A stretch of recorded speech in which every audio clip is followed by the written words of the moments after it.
Assalamualaikum warahmatullahi wabarakatuh. Waalaikumsalam warahmatullahi wabarakatuh. Selamat pagi ya. Sebelumnya terima kasih telah menyempatkan waktunya.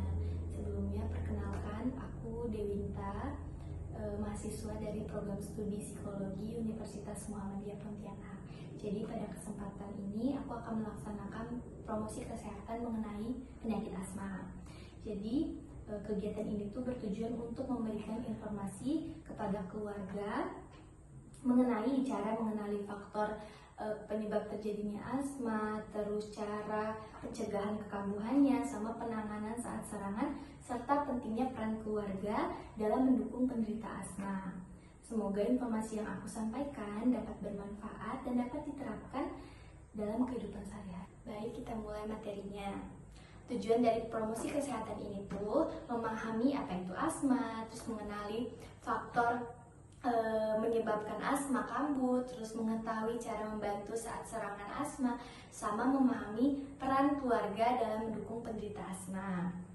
Oke, kita lanjut ke materi yang akan disampaikan. Nah, mengapa promosi ini penting? Karena dari wawancara sebelumnya, klien tuh sering mengalami sesak nafas, terus aktivitas sehari-hari juga jadi terbatas, terus klien juga takut kalau sakitnya tuh kambuh dalam posisi sendirian, terus klien juga merasa kesepian meskipun mendapat dukungan dari keluarga. Nah, berdasarkan kondisi tersebut, promosi kesehatan ini difokuskan kepada keluarga agar mereka mengetahui bagaimana membantu klien mencegah kekambuhan serta memberikan dukungan yang dapat diterapkan atau yang dapat dibutuhkan. Baik, kita lanjut langsung ke pengertian asma. Nah, asma itu adalah suatu penyakit dengan ciri meningkatnya respon trachea dan bronkus terhadap berbagai rangsangan dengan manifestasi adanya penyempitan jalan napas yang luas dan derajatnya dapat berubah-ubah. Nah, penyakit asma ini merupakan kelainan saluran pernapasan yang ditandai dengan inflamasi saluran napas kronis dengan episode obstruksi saluran napas akut akibat adanya stimulus oleh berbagai macam alergen. Selanjutnya, faktor pencetus asma. Nah, asma itu dapat kambuh ketika penderita terpapar faktor-faktor tertentu yang menyebabkan saluran napasnya jadi lebih sensitif. Oleh karena itu, mengenali dan menghindari faktor pencetus merupakan langkah yang baik, langkah penting untuk mencegah kekambuhan. Nah, kakek itu biasanya di rumah kalau kambuh karena debu, lalu ada karena udara dingin, terus makanan tertentu juga bisa jadi kambuh, lalu aktivitas ringan yang dapat memicu sesak nafas. Nah, selanjutnya cara mencegah kekambuhan. Nah, supaya asma kakek tidak sering kambuh, ada beberapa hal yang perlu dilakukan oleh keluarga untuk menghindari hal-hal yang memicu sesak nafas. Yang pertama tuh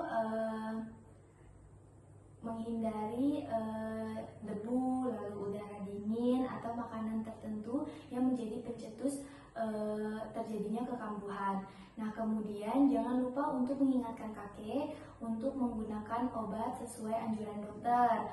Lalu keluarga juga bisa membantu dengan menjaga kebersihan di rumah, lalu menjauhkan kakek dari area yang banyak asap rokoknya.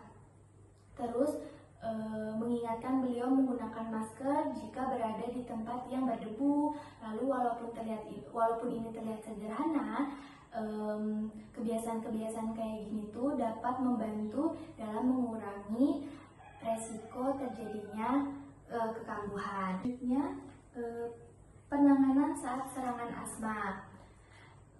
Lalu selanjutnya kita akan membahas apa yang perlu dilakukan apabila kakek mengalami serangan asma.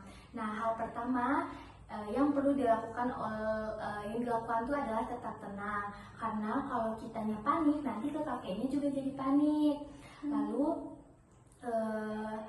bantu kakek untuk duduk dalam posisi tegak atau sedikit membungkuk ke depan agar pernapasannya lebih lega. Selain itu, bantu menggunakan inhaler atau nebulizer sesuai dengan anjuran dokter. Jika kakek memakai pakaian ketat, bantu untuk agak dilonggarkan atau dilepas gitu. Lalu tetap dampingi dan terus diperhatikan. Nah, namun apabila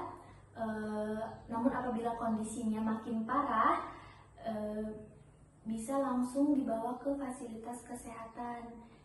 Jika yaitu tadi sesaknya nggak kunjung membaik, terus sulit berbicara karena sesaknya itu, terus bibirnya membiru, nah terus kondisi semakin memburuk, itu tuh bisa segera dibawa ke fasilitas kesehatan. Oke, selanjutnya peran keluarga. Nah, peran keluarga juga sangat penting dalam membantu mengendalikan asma. Kita juga perlu ingat bahwa peran keluarga sangat penting bagi penderita asma. Walaupun keluarga tidak selalu berada di rumah, perhatian kecil tetap bisa memberikan dampak yang besar. Misalnya mengingatkan kakek untuk minum obat, memastikan obat dan nebulizer selalu tersedia, lalu menjaga rumah tetap bersih, atau sekedar menelpon dan menanyakan kabarnya. Nah, berdasarkan hasil wawancara sebelumnya, kakek itu pernah nyampein bahwa beliau takut jika asmanya kambuh saat sering sendirian, dan juga kakek itu sering ngerasa kesepian. Nah, karena itu dukungan dan perhatian dari keluarga dapat membantu beliau merasa lebih tenang, lebih aman, dan lebih semangat dalam menjaga pengobatan. Nah, selanjutnya yang terakhir, kesimpulan. Nah, sebagai kesimpulan, asma merupakan penyakit yang tidak dapat disembuhkan sepenuhnya, tetapi dapat dikontrol dengan pengolahan yang baik. Kekambuhan asma dapat dicegah dengan mengenali dan menghindari faktor pencetus, menggunakan obat sesuai anjuran dokter, serta mengetahui cara memberikan pertolongan saat serangan asma terjadi. Selain itu, peran keluarga juga sangat penting dalam mendukung penderita, baik melalui perhatian, terus dukungan emosional, maupun membantu memenuhi kebutuhan pengobatan. Dengan kerjasama antara penderita dan keluarga, diharapkan frekuensi kekambuhan dapat berkurang sehingga penderita dapat menjalani aktivitas sehari-hari dengan lebih nyaman dan memiliki kualitas hidup yang lebih baik. Terima kasih. Sekian promosi kesehatan dari aku. Semoga bisa diterapkan oleh keluarga kepada kakek supaya kekambuhannya tidak lebih berkurang. Terima kasih. Wassalamualaikum warahmatullahi wabarakatuh.